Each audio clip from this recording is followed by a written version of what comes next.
देखो बच्चों, ये 31 सवाल 32 रह गए थे कल। तो 31 और 32 मैं बताता हूँ, जल्दी से ध्यान से देख लेना क्योंकि इंपॉर्टेंट सवाल हैं। तो इनको देख लेना आप। थोड़ा कंसेप्ट भी आपको समझ में आया करना क्या है। ये सवाल दे रखा है, ये चीज़ मतलब दे रखी है आपको। आपसे पूछा क्या गया है, limit x tends to 1 f x. ये आपसे पूछा जा रहा है, ठीक है।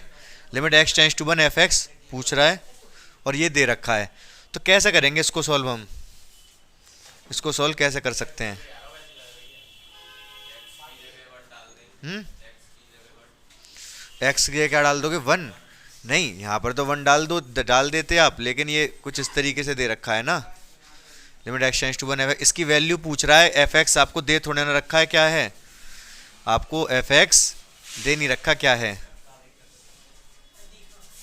तो पहले से ही मैनेज करते हैं, ठीक है। तो हमसे क्या पूछ रहा है? Limit x tends to 1 f x पूछ रहा है। एफ एक्स दे नहीं रखा है, ये चीज़ दे रखी है।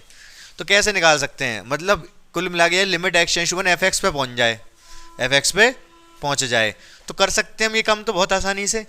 भाई लिमिट ऊपर नीचे कर दो ना, बताया था मैंने। लिमिट लिमिट की जो अलजेब्रा ऑफ लिमिट बताई थी उसमें बताया था, अगर बीच में प्लस है तो दोनों पे अलग अलग लिमिट लगा लो, माइनस है अलग अलग लगा लो। अगर डिवाइड मल्ट गुणा में है दो फंक्शन तो दोनों पे अलग अलग लिमिट लगा सकते हो। डिवाइड में है तो भी दोनों पे लिमिट को ऊपर और नीचे दोनों पे लगा सकते हो। कैसे लिख सकते हो? Limit x tends to 1 f x minus 2, मतलब ऊपर वाले पे लिमिट लगा दी मैंने ये, और नीचे वाले पे भी लगा दूंगा। Limit x tends to 1 x square minus 1 equals to pi. कोई दिक्कत नहीं है यहाँ तक। भाई लिमिट को ऊपर नीचे दोनों को दे दिया मैंने, बाहर थी दोनों पर थी, वो दोनों भी ऊपर नीचे दे दिया, कोई दिक्कत नहीं है यहाँ तक। अब इसके बाद क्या करेंगे? लिमिट माइनस है बीच में तो दोनों को अलग अलग लिमिट भी दे सकते हैं। ऐसे लिख सकते हैं, limit x tends to 1 f x minus, बीच में माइनस तो minus, limit x tends to 1 2। देखो नीचे मैं लिमिट लगा दे रहा हूँ, नीचे मैं लिमिट लगा दे रहा हूँ, थोड़ा उधर ले जा रहा हूँ पहले इसको, और अब लगा ही दो, हटाओ। यहाँ लिमिट अगर लगा एक्स की वैल्यू 1 रख दूँ तो ये 0 नहीं आ जाएगा? भाई ये पॉलिनोमियल है, डायरेक्ट रख सकता हूँ एक्स की वैल्यू 1, तो 1 माइनस 1 0 आ जाएगा, ठीक है। इधर पाई है, 0 पाई में जब गुणा होकर 0 हो जाएगा। इधर ये इस चीज़ की तो वैल्यू हमसे पूछ रहा है, limit x tends to 1 f x की वैल्यू तो हमसे वो पूछ रहा है। ये 0 उधर जाके 0 हो गया। अच्छा यहाँ पर लिमिट लगाने के लिए कुछ है ही नहीं, तो 2 ही है केवल, तो इसकी वैल्यू 2 ही आ जाएगी। भाई x की वैल्यू 1 लगानी थी हमें कहीं पर, लेकिन x है ही नहीं, तो इसकी वैल्यू 2 ही आ जाएगी, 2 ही रह जाएगा ये। और उधर माइनस का तो उधर जाके प्लस का हो जाएगा। तो बस हो गया सॉल्व। कितनी वैल्यू आ गई? दोबारा क्या लिख रहा हूँ, इसको ऐसे ही लिख दो, 2 वैल्यू, 2 आंसर आ गया। इस चीज़ की वैल्यू आ गई कितनी? 2। यही तो पूछा था इसने। हाँ, बस इसमें ये ध्यान देना था कि लिमिट ऊपर नीचे हमें दोनों को देनी थी और लिमिट एफ एक्स पे पहुंचानी थी किसी भी तरीके से। जैसे वो खेल नहीं खेला कभी तुमने, ऐसा करके टेढ़े मेढ़े रास्ते होते हैं, कोई एक बॉल सी होती है, यहाँ ऐसे घुमा के पहुंचानी होती है, बस लिमिट को ऐसे एफ एक्स तक पहुंचाना था। पहले अलग अलग किया, एफ एक्स पे अलग लगाया, एस पे अलग लगाया, इसको सॉल्व कर दिया, इतना ही सा तो किया है। एफ एक्स तक पहुंच गई लिमिट, तो हमें यही पूछा था, limit x tends to 1 f x. समझ रहे हो ना? तो देखो 32वां सवाल लास्ट है, ये क्या दे रखा है? वो ये पूछ रहा है एम और एन आ रहे हैं ना इस क्वेश्चन में। अच्छा ये क्वेश्चन तो समझ में आ रहा है, ब्रेक हो रखा है डोमेन, कोई दिक्कत नहीं है, पढ़ चुके हैं पहले से ऐसा हम। तो इसमें क्या क्या रहा है इस फंक्शन के लिए, ये दोनों चीज़ अस्तित्व में होने के लिए, अगर ये दोनों चीज़ अस्तित्व में है तो एम और एन की क्या वैल्यू है, और एम और एन की किन वैल्यू के लिए ये दोनों चीज़ अस्तित्व में होंगी। अस्तित्व में कब होंगी? जब left hand limit right hand limit बराबर होंगी, ठीक है। किस किस की? 0 की और 1 की। जब 0 की और 1 की left hand limit right hand limit बराबर होंगी तो अस्तित्व में होंगे, ठीक है। तो चूंकि limit x tends to 0 f x हम ये मान ले रहे हैं कि अस्तित्व में है, तो हम एम और एन की वैल्यू निकालेंगे। अस्तित्व में है तो ये limit x tends to 0 f x अगर अस्तित्व में है तो क्या होगा? एल एच एल बराबर होगा आर एच एल के। सही बात है। एल एच एल क्या होता है? Limit x tends to 0 negative f x, ये क्या होता है? लिमिट पॉजिटिव एफ एक्स, ठीक है।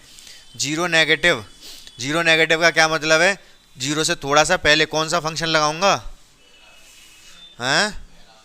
सबसे पहला, सही बात है। जीरो से थोड़ा पीछे ये वाला है, क्या है?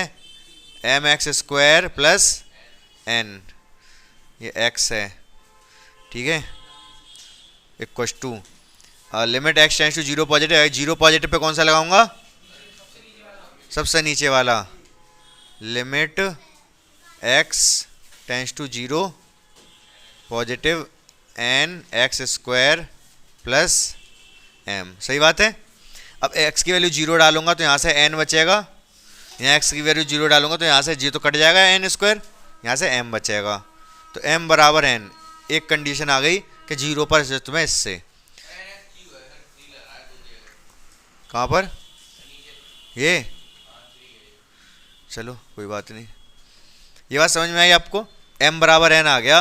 अगर x बराबर जीरो पे अस्तित्व में है तो m बराबर n, अस्तित्व में होगा तो लेफ्ट एंड राइट एलिमेंट बराबर होंगी। अब 1 पे आ जाओ, चूंकि या फिर यदि लिखेंगे, यदि limit x tends to 1 f x अस्तित्व में है, अगर ये अस्तित्व में है तो एल एच एल बराबर होगी आर एच एल के।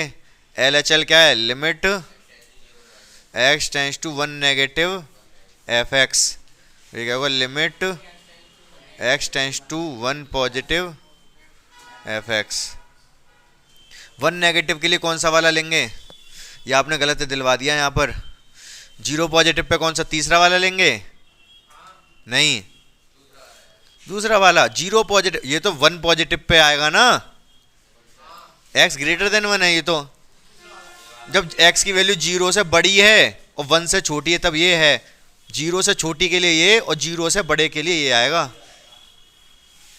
nx प्लस m, सही है? बोलो। अब x की वैल्यू जब जीरो डालूंगा तो आएगा m ही, यहाँ पर सही है, कोई दिक्कत नहीं है। यहाँ nx तो चाहे वो जीरो डालूंगा तो m ही तो आएगा। इस पे आ जाओ, limit x tends to 1 negative f x पे कौन सा वाला फंक्शन लूंगा? तीसरा वाला आएगा 1 नेगेटिव पे।